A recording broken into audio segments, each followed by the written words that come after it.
And again, it's that BC expertise because there is essentially one insurance provider, ICBC.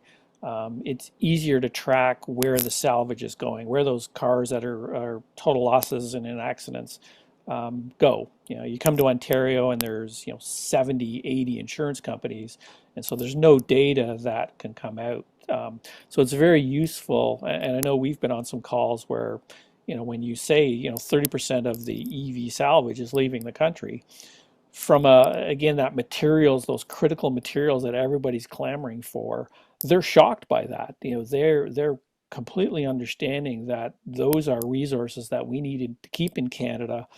As they keep making announcements on building battery manufacturing, battery or vehicle assembly infrastructure announcements, that only works. Those forecasts of the adoption of EVs only work when you can get those critical metals. And if we're Mhm. shipping them overseas and enhancing someone else's economy, those are the big picture issues that different levels of government are looking at and need to look at a lot harder. But again, it's the BC knowledge. We have anecdotal information elsewhere that they're moving offshore, but BC's got the real information, and they were quite shocked that that was happening.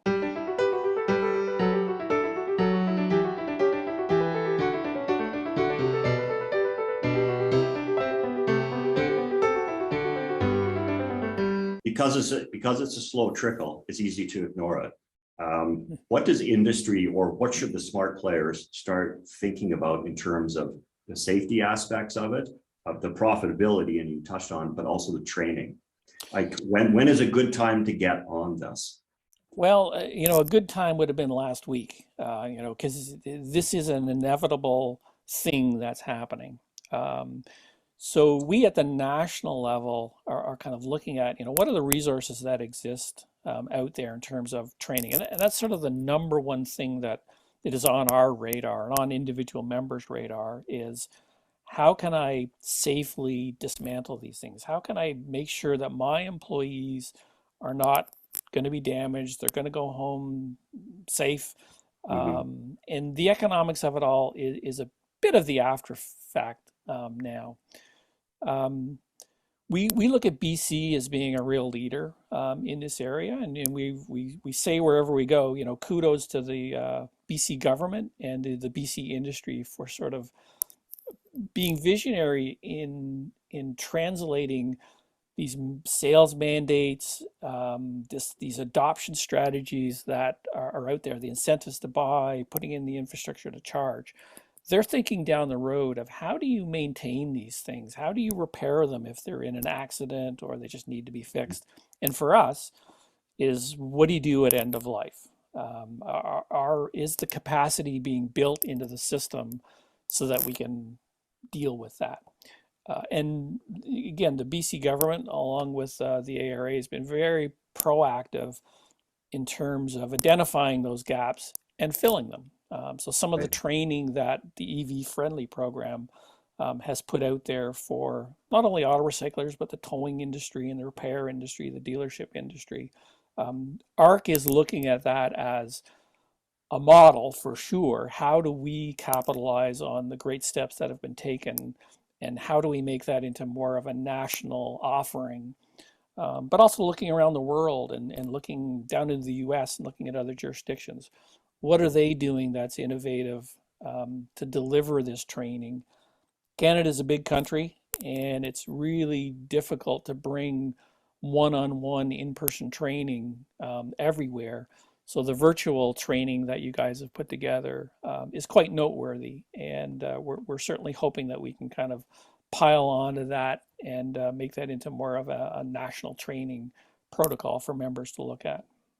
So you've touched on an important subject, and it's the repair industry, and particularly I'm talking about the aftermarket repair industry, because when a lot of information, a lot of press coverage about electric vehicles, even electric vehicle batteries, but it's always focused on the new. It's within this warranty period. Well, what happens when now it's out of warranty? You have to take it to an independent shop. Um, it's the repairability of these batteries is going to be the key to, one, getting everyone on board, but also the sustainability, both economically and for the environment as well. And I see that recyclers can play a key role in this. But what do they need to do to be able to service that industry, to be able to start servicing these repair shops? Do they need to, is it a matter of enhanced training? Is it a matter of getting into the testing and the quality assurance of these components? Yeah. So auto recyclers, their primary role, primary way that they make profits is by selling parts.